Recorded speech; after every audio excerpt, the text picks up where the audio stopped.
Il n'y a pas de cause seule et unique. On se retrouve là dans un modèle biopsychosocial. Alors, biologique, parce qu'il y a une trame biologique extrêmement forte à la cause, à l'étiologie des troubles bipolaires, qui serait d'abord une base génétique.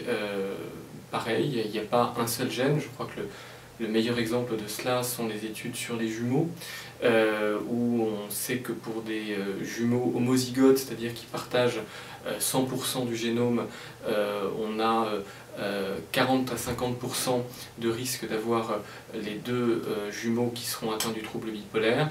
En ce qui concerne les jumeaux hétérozygotes, c'est-à-dire qui partagent que 50% de leur patrimoine génétique, ce risque tombe à 5%. Donc on voit qu'il y a une vulnérabilité qui est conférée par la génétique, avec plusieurs gènes candidats. Il n'y a pas un seul gène, ce n'est pas une transmission mendélienne. À cela vont donc s'ajouter des facteurs psychologiques, des facteurs sociaux, donc des facteurs environnementaux qui vont venir décompenser cette vulnérabilité biologique. On parlait de la génétique, il y a d'autres facteurs de vulnérabilité biologique, comme